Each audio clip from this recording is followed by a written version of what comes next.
Bonjour, aujourd'hui nous recevons Bastien Mérigot. Bonjour. Voilà, soyez bienvenus. Nous vous recevons dans le cadre des entretiens que nous faisons à la Glorieuse depuis 7 ans.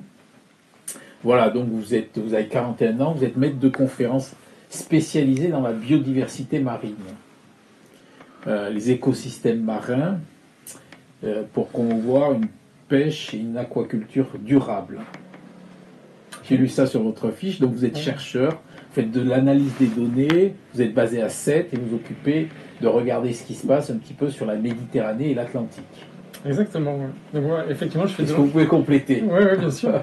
Donc, je fais effectivement de la recherche et aussi de l'enseignement au sein de l'Université de Montpellier. Et je travaille au sein du Centre de recherche biodiversité marine, exploitation et conservation, qui regroupe en fait différents instituts, donc le CNRS, l'IFREMER, l'IRD et l'Université de Montpellier. Et je travaille donc sur plusieurs problématiques de recherche, donc effectivement à la fois sur la Méditerranée, où là je vais plutôt travailler sur l'effet du changement climatique sur des écosystèmes coralligènes dans le parc national des Calanques. On va étudier l'effet des changements de température sur des gorgones. Voilà, on va y revenir, voilà. Et on après, va parler des gorgones. Des gorgones, et puis après je travaille aussi sur l'effet de la pêche, sur des captures accidentelles de cétacés, donc de dauphins notamment. On a une problématique très importante en France. Voilà, alors avant de passer aux questions, le 1060 de la Glorieuse, donc on revient sur l'effet Laporte au MHR. Vous connaissez un peu le rugby, ça vous intéresse? Pas trop. Donc vous savez, Laporte, c'était quelqu'un d'assez important. Vous avez entendu parler de lui? Bien sûr. Un ministre, et Oui. homme d'affaires, entraîneur de rugby, voilà. Et donc il vient d'être recruté par Moed Altrad à Montpellier. Et donc nous sommes allés dans les petits villages autour de Montpellier pour demander les avis des amateurs. Parce que le rugby, à la base, c'est un sport d'amateur. Ouais. C'est professionnalisé, mais bon. Voilà.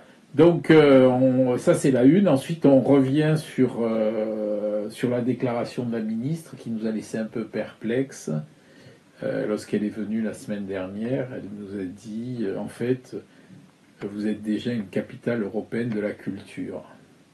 Parce que vous savez, bientôt, il va y avoir la décision sur Montpellier, 7 capitales européennes de la culture.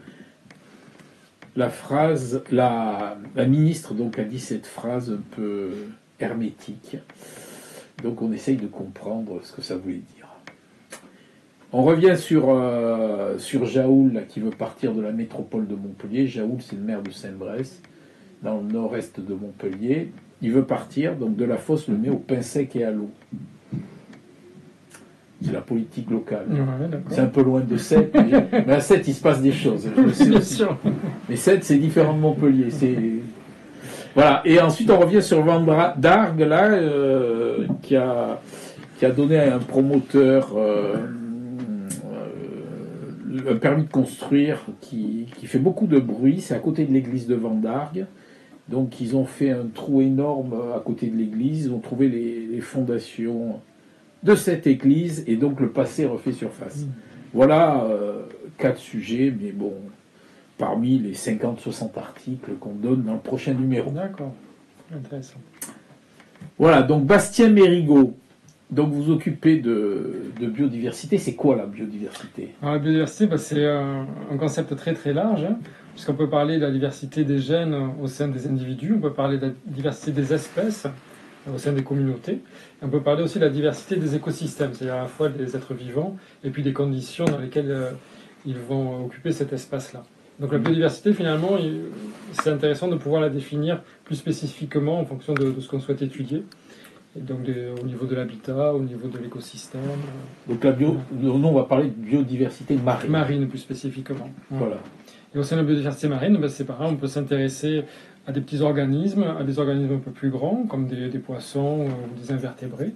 Ou on peut s'intéresser aussi à des oiseaux marins. Il y a une diversité très importante aussi au sein de la biodiversité. Donc vous êtes spécialisé dans quoi? Alors moi, plutôt sur les gorgones, les poissons et les cétacés. D'accord. Voilà, c'est plutôt mon domaine de recherche. Donc aujourd'hui, il faut la protéger, la biodiversité. Ah oui, elle en a bien besoin, à tous les niveaux. Ouais. Pourquoi? Parce qu'en fait, elle fait face à plusieurs menaces. La principale, c'est la détérioration de l'habitat par l'homme. par les aménagements en particulier. Après, on a la surexploitation. Après, on a le changement climatique. Après, on a la pollution. On a l'arrivée d'espèces invasives aussi. Donc, on a énormément en fait, de menaces qui viennent en fait, sur cette biodiversité marine. Et donc, ça va dépendre un petit peu des zones géographiques qu'on souhaite étudier. On a certaines menaces qui vont être plus ou moins importantes en fonction des zones géographiques. Et comment est-elle impactée, alors, cette biodiversité? Alors, ça va dépendre justement de ces 5 principales menaces-là. On va avoir des impacts soit directs, soit indirects.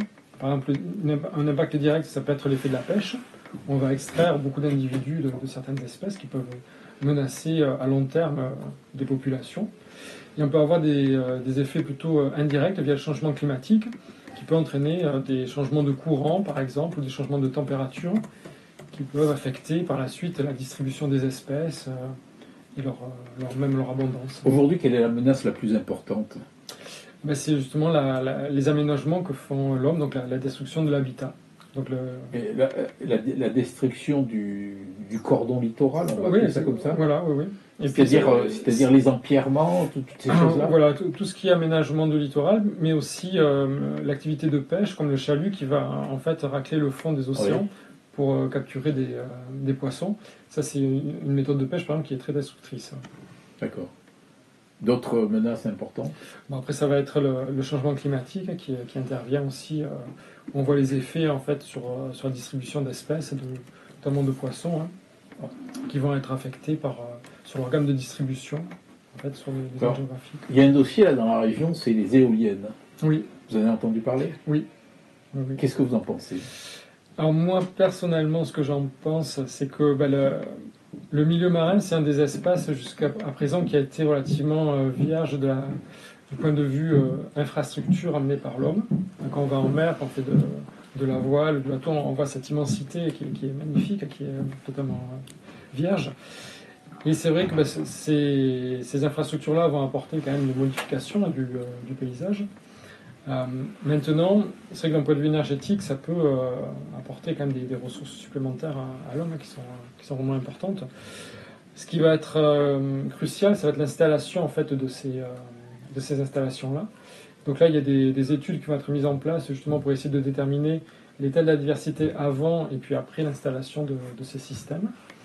Et on va essayer aussi de suivre l'évolution de la biodiversité, notamment aussi des oiseaux, puisque ça peut affecter le comportement des oiseaux avec ces systèmes aériens. Vous êtes interrogé là-dessus? Moi, personnellement, non. Je ne travaille pas sur ces systèmes-là. On m'a proposé de travailler sur la distribution des cétacés autour de ces installations.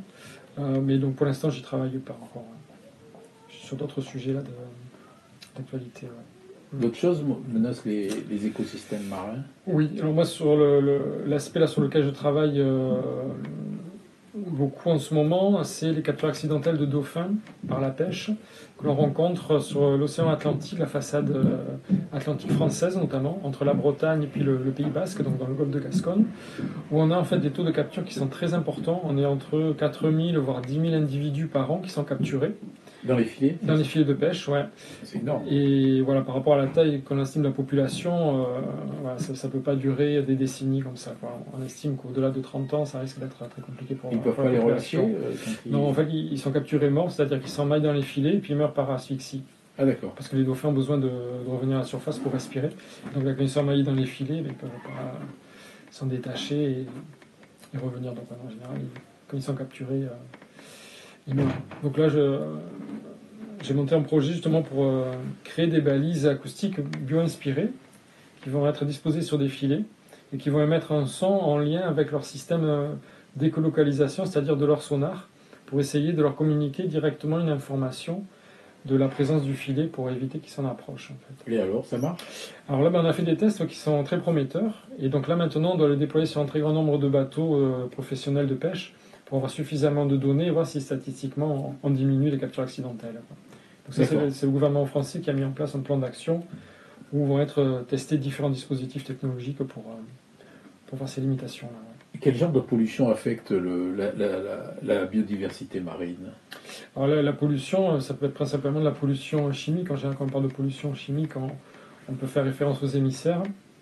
et aussi à tous les composés chimiques qui peuvent être transmis dans le milieu marin par les ruissellements de l'eau. Donc tout ce qui est pesticides, etc., par exemple, qui peut être après renvoyé dans le milieu marin. Il y a la pollution aussi acoustique, dont on parle de plus en plus. La pollution acoustique générée donc, par le trafic maritime, notamment pour les cétacés qui peuvent les perturber.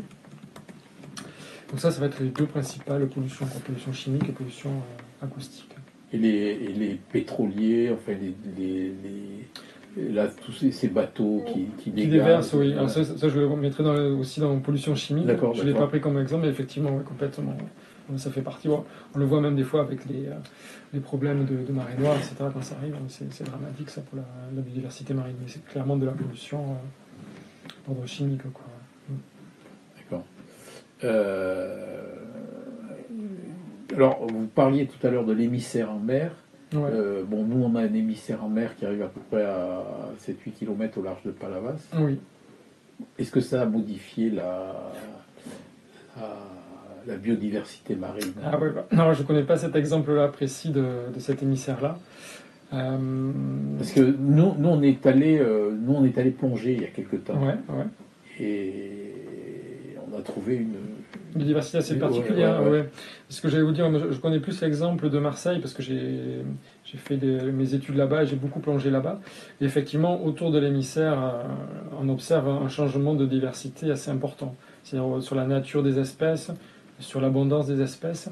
Notamment, ce qu'on retrouve, c'est des zoophures, c'est comme on va dire des sortes d'étoiles de mer, qui se nourrissent en fait des particules en suspension.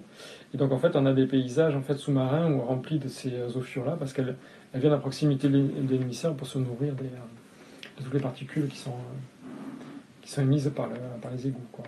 Et au niveau des animaux marins là, qui sont en voie de disparition, là, par les gorgones et la pêche des dauphins, il y en a d'autres Alors les gorgones, elles ne sont pas en voie de disparition, parce qu'en fait, elles sont sur une profondeur assez importante. On peut l'espèce par exemple, de la gorgone rouge. Là, la fameuse gorgone rouge. Voilà, elle peut aller jusqu'à 110 mètres de profondeur. Donc ça veut dire que ce qui se passe en ce moment, c'est que c'est plutôt les populations entre 0 et 30 mètres qui sont affectées par les changements de température. Ah oui. Mais du coup, on la retrouve après en dessous, qui est beaucoup moins affectée. Par contre, alors, sur des espèces très menacées, on en a une actuellement, alors c'est au Mexique, c'est le marsouin du Pacifique. Alors c'est une autre famille que les dauphins, mais il reste qu'à peu près 10 individus. Ouais. Et là, ce qui se passe, c'est qu'il y a 10 ans, la population elle était estimée à peu près 560 individus, et ça a dégringolé jusqu'à 10 individus récemment. Et ce qui se passe, c'est qu'elle est capturée accidentellement par des filets de pêche qui ciblent en fait une espèce de poisson pour laquelle en fait on extrait la vessie natatoire, c'est-à-dire que c'est une poche de gaz qui permet au poisson de bouger dans la colonne d'eau. Et cette vessie natatoire en fait elle est vendue au marché chinois pour la médecine chinoise. Et c'est illégal en fait de pêcher à la fois cette espèce de poisson et puis aussi de cétacés. Mais voilà, ces captures accidentelles en tout cas amènent à ce que cette espèce-là de cétacés actuellement est très menacée. Et en Méditerranée, il y a d'autres espèces qui ont été identifiées comme les gorgones qui sont en voie de disparition? Alors, pas en voie de disparition pour la gorgone en tout cas, mais oui, sur l'effet par exemple de changement climatique et de fortes vagues de chaleur, il y a d'autres espèces que la gorgone rouge qui sont affectées. On a par exemple le corail rouge aussi qui est affecté. On a eu quelques espèces de poissons aussi qui potentiellement ont des différences de distribution, c'est-à-dire qu'ils vont essayer d'aller plus profond pour éviter les vagues de chaleur. En tout cas, on n'a pas eu de phénomène d'identification d'extinction, en tout cas sur ces espèces-là liées au changement climatique. Par contre, on a des espèces comme les anguilles, qui elles sont une espèce très sensible et qui depuis de nombreuses années sont en statut de conservation très préoccupant. Et est-ce qu'il y a moins de poissons globalement? Alors globalement sur la planète, c'est ce qu'on a tendance à observer, c'est-à-dire qu'on a une surexploitation des stocks de poissons, c'est-à-dire qu'on les exploite plus que ce qu'il ne faudrait pour que leur population puisse se perdurer dans le temps. Ça c'est la tendance globale. D'accord. Mais après on a eu par exemple en Méditerranée le thon rouge, il a été à un statut critique au moment de conservation il y a une dizaine d'années. Il y a eu des mesures de gestion qui ont été très fortes pour pouvoir contrebalancer cette tendance et ça a vraiment très bien marché.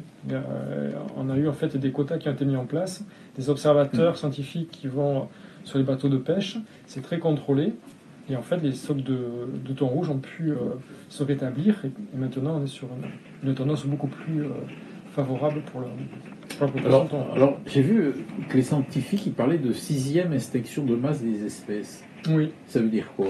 Ben, ça veut dire qu'en fait, la tendance actuellement par rapport à l'effet de l'homme entraîne un taux d'extinction qui est plus important que ce qui ne l'était ces dernières décennies. Mais pourquoi la 6e?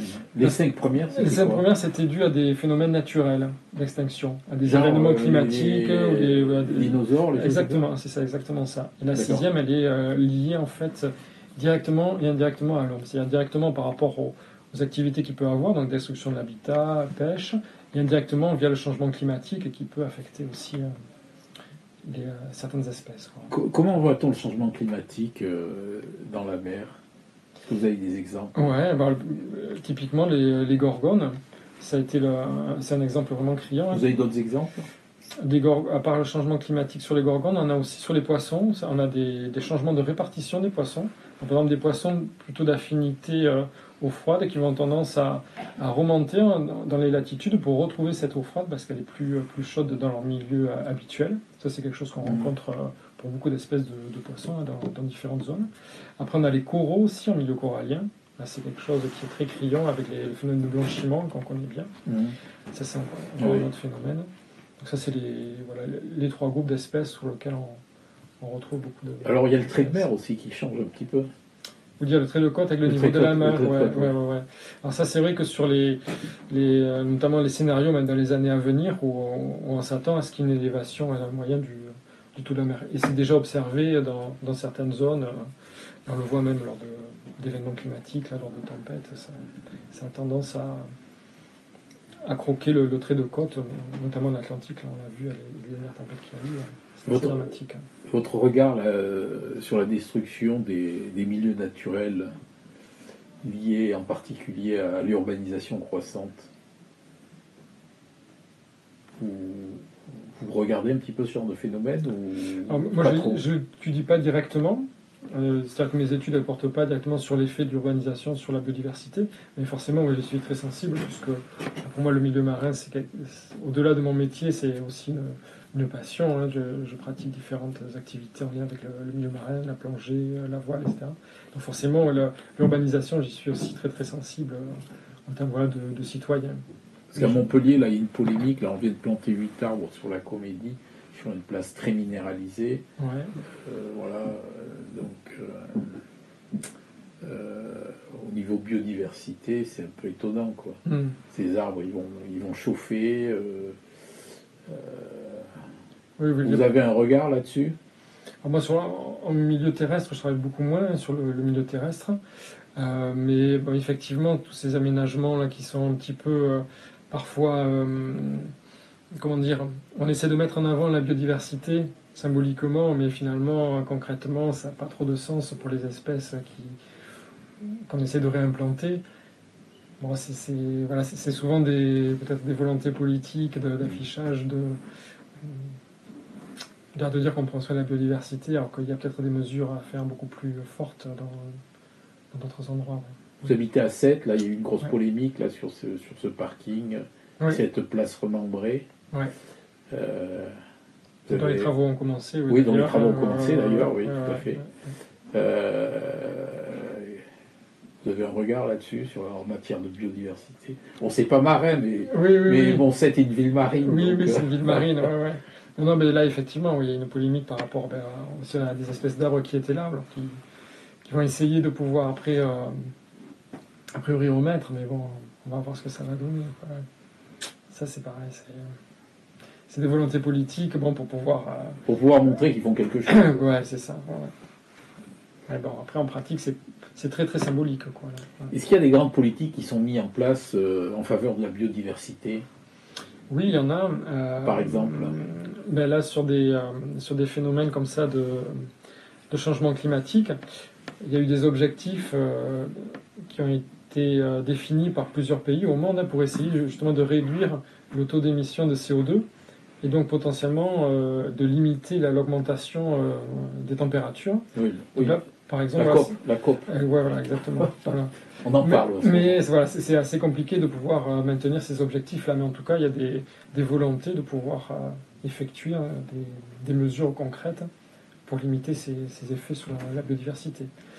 Après, on est quand même encore loin du compte pour atteindre ces objectifs de la température. Ce qui est mis en place, qui peut fonctionner, c'est les aires marines protégées, par exemple. Et là, avec des degrés de protection relativement élevés, parce qu'en fait, dans les aires marines protégées, il y a différents niveaux de protection. Dans des quoi? Des quoi? Aires marines protégées. Ça veut dire quoi? Alors, c'est-à-dire qu'on va définir des zones dans lesquelles on va restreindre le type d'activité qui pourrait être réalisée. Par exemple, absence de pêche, absence de mouillage, et ensuite on a autour d'un cœur, on va dire, de protection, des réglementations qui s'assouplissent pour pouvoir en fait réaliser certaines activités, etc. Donc ça, on a démontré que l'emplacement de ces aires marines protégées peuvent favoriser la préservation de la biodiversité si elles sont vraiment effectives, c'est-à-dire s'il y a vraiment des contrôles, que les espèces et l'habitat sont bien protégés. Et en plus de ça, on essaie qu'il y ait un lien entre les aires marines protégées, parce qu'on a des espèces qui sont mobiles, donc on a essayé de favoriser la connectivité entre aires marines protégées. Donc ça, ce sont des objectifs en fait qui ont été établis. Là encore, on est loin du pourcentage d'aires marines protégées qu'on souhaiterait atteindre, qui est normalement de 30%. Sur l'ensemble de la Méditerranée, par exemple? Alors sur l'ensemble de la Méditerranée, on est encore loin du compte, parce que si on regarde vraiment les aires marines qui sont fortement protégées, on est à moins de 1% de la surface, quoi. Ah d'accord, Ouais, ouais. C'est pas beaucoup. Non, c'est pas beaucoup. Non. Mais ça, en tout cas, c'est des moyens dont on dispose et qui, lorsqu'ils sont bien établis, sont efficaces, quoi. On va terminer avec la situation des lieux naturels de biodiversité en Occitanie. Est-ce que c'est un bon élève, la région, ou est-ce qu'ils peuvent mieux faire?